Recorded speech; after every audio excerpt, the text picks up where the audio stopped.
अखेर 10 वर्षानंतर छत्रपती संभाजीनगर महापालिकेची निवडणूक पार पडली आहे. मतदान झालं आहे, प्रचार थांबला आहे आणि आता सगळ्यांचे डोळे उद्याच्या निकालाकडे लागलेत. पण हा फक्त नगरसेवक निवडण्याचा विषय नाहीये. ही निवडणूक म्हणजे स्वबळाची ताकद, फुटलेल्या युतींची खरी परीक्षा आणि शहरात नेमकं कोणाचं राजकारण चालतंय याचा थेट फैसला आहे.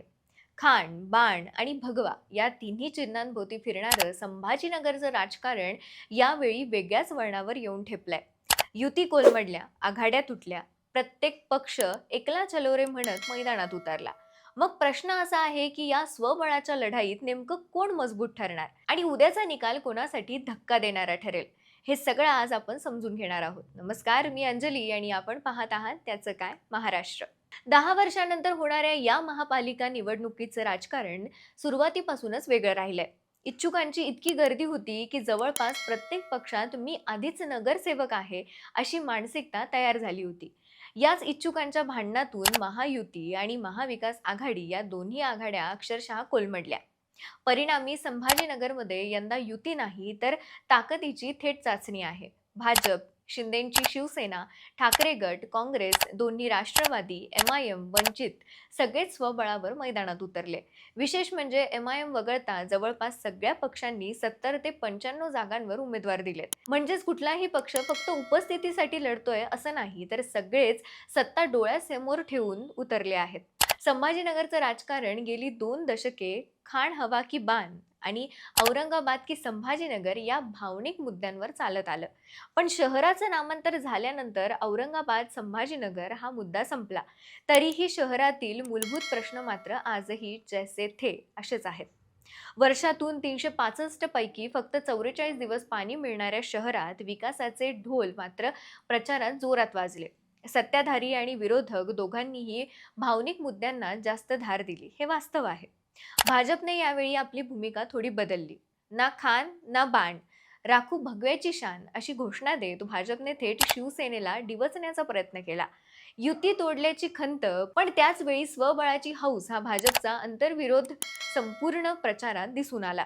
मुख्यमंत्री देवेंद्र फडणवीस यांनी टॉक शो, सभा आणि संवादातून विकासावर भर दिला. मराठी अस्मितेचा मुद्दा जोडला. पण जर पराभव झाला तर त्यांचं खापर शिवसेनेवर फोडण्याची सोयही भाजपने आधीच करून ठेवली आहे. बंडखोरी आणि अंतर्गत नाराजीमुळे भाजपची पार्टी विथ डिफरन्स ही प्रतिमा मात्र इथे डागाळलेली दिसते.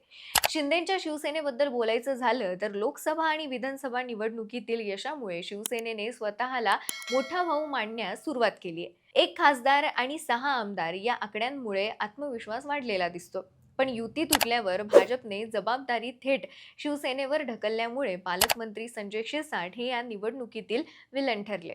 कन्या आणि मुलाला उमेदवारी, इतर इच्छुकांची नाराजी, काही उमेदवारांकडून उघड पैसे वाटपाचे आरोप या सगळ्यांमुळे शिवसेनेची कोंडी झाली. सत्ता असूनही सर्वत्र समान ताकद लावता आली नाही, हे वास्तव आहे. याच दरम्यान ठाकरे गटासाठी ही निवडणूक अस्तित्वाची लढाई ठरली आहे. लोकसभा आणि विधानसभा निवडणुकीनंतर जवळपास कोरी पाटी झालेल्या या पक्षासाठी महापालिका ही संधी आहे. माजी महापौर अब्दुल रशीद खान यांच्या प्रवेशामुळे मुस्लिम मतदारांमध्ये ध्रुवीकरणाचा प्रयत्न झाला, पण तो फायदा ठरेल की उलटा फटका बसेल हे निकालच ठरवेल. अंबादास दानवे यांनी प्रचारासाठी धुरा सांभाळली. उद्धव ठाकरे यांची एकमेव सभा झाली आणि राज ठाकरे यांच्यासोबत संयुक्त सभा न झाल्याची चर्चा देखील रंगली. युती तुटल्यामुळे ठाकरे गटाला अप्रत्यक्ष फायदा होऊ शकतो असं राजकीय जाणकार मानतात. एमआयएम साठी मात्र ही निवडणूक सगळ्यात कठीण आहे. मागील वेळी 25 नगरसेवक असलेल्या एमआयएमने यावेळी 22 विद्यमानांची तिकीट कापली. यामुळे बंडखोरी, रस्त्यावर उतरलेला रोष, काळे झेंडे आणि थेट हल्ल्यांपर्यंत परिस्थिती पोहोचली. मतदानाच्या पूर्वसंध्येला नारेगावात झालेली तुफान हाणामारी, 8 जण जखमी, बाजारपेठ बंद हे सगळं एमआयएमच्या डोक्यावरील ताण वाढवणारं ठरलं. ओवीसी बंधूंनी शेवटच्या टप्प्यात मैदानात उतरून वातावरण सावरायचा प्रयत्न केला, पण बंडखोर आणि नाराज घटक एमआयएमचा पतंग किती उंच उडू देतात हे महत्त्वाचं आहे. काँग्रेस, राष्ट्रवादी आणि वंचित सुद्धा या निवडणुकीकडे संधी म्हणून पाहत आहेत. काँग्रेसने इतर पक्षांतून नाराज झालेल्यांना मोठ्या प्रमाणात उमेदवारी दिली आहे. त्यातील काहींची लॉटरी लागली तर काँग्रेसचा आकडा वाढू शकतो. वंचित बहुजन आघाडी स्वबळावर खाते उघडण्याच्या आशेवर आहेत. मोठी वोट बँक असली तरी ती टिकवण्यासाठी वंचितला कडवी लढत द्यावी लागणार आहे. अजित पवार गटाची राष्ट्रवादी फारसा प्रभाव पाडू शकली नाही. तर शरद पवार गटाने ही निवडणूक स्थानिक पातळीवर सोडली आहे.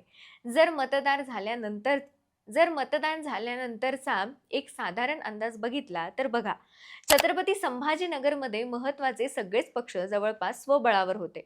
शेवटच्या क्षणी शिंदे गट आणि भाजपची युती फिसकटली. यात जर बघितलं तर युती फिसकटल्यानंतर गोंधळ झाला तो शिंदे गटाचा. भाजपचा गोंधळ झाला नाही. उभाटा गटाने आधीच आपली लिस्ट दिलेली. पण इथे महत्त्वाची लढत पार पडली ती शेवटी शिंदे गट आणि भाजपमध्येच. दोनही शिवसेनेसाठी इतक्या वर्षाचा संघर्ष, सत्ता प्रतिष्ठा हे सगळं टिकवण्यासाठी धडपड, यामुळे त्यांच्या गटात आता निकाल काय लागतो याची चांगलीच धाकधूक आहे. कारण भाजपने प्रचारात घेतलेली आघाडी, दिलेले उमेदवार हे सगळं पाहता काही भागात भाजपला आघाडी मिळण्याची शक्यता वर्तवण्यात येते. तर बऱ्याच ठिकाणी शिंदे सेनेचे उमेदवार भाजपची कोंडी करतील असंही चित्र आहे. किंबहुना मागच्या निवडणुकीत MIMने आघाडी घेतली असली तरी यावेळी मात्र काही निवडक मतदारसंघ सोडले तर MIMला बाकीच्या प्रभागात कितपत कौल मिळणार हे बघणं महत्त्वाचं ठरणार आहे. शिवाय काही प्रभागांमध्ये MIMची निवडून येण्याची शक्यता नसली तरी MIMचे उमेदवार सत्ताधारी पक्षाच्या विजयाचं गणित बिघडवू शकतात. एकूणच पाहिलं तर ही निवडणूक म्हणजे पक्षांची, नेत्यांची आणि युतींची खरी कसोटी आहे. मतदान झालं आहे, आकडे लॉक झालेत आणि उद्याचा निकाल फक्त नगरसेवक कोण होणार हे ठरवणार नाही, तर संभाजीनगरमध्ये पुढील 5 वर्ष कोणाचं राजकारण चालणार हेही ठरवणार आहे. आता प्रश्न एवढाच उरतो, स्वबळाची ही लढाई कुणाच्या बाजूने झुकणार? खान, बान की भगवा? नेमकं कोण वरचढ ठरणार? आणि उद्याचा निकाल कुणासाठी विजयाचा उत्सव ठरेल, तर कुणासाठी आत्मपरीक्षेची वेळ आणेल? याच सगळ्या प्रश्नांची उत्तरं उद्या निकालात मिळणार आहेत. तत्पूर्वी तुमच्या मते पहिल्यांदाच छत्रपती संभाजीनगरच्या इतिहासात कमळ आपलं नाव कोरणार का? की शिंदे गट किंवा मग उभाटा बाळासाहेबांचा वारसा सत्तेत कायम ठेवणार? तुमचं मत कमेंटमध्ये नक्की सांगा. बाकी राजकारणाच्या खड्यात आपली नजर तर कायम असणारच आहे, तेव्हा कुठेही जाऊ नका. पाहत रहा, सबस्क्राईब करा. त्याचं काय महाराष्ट्र.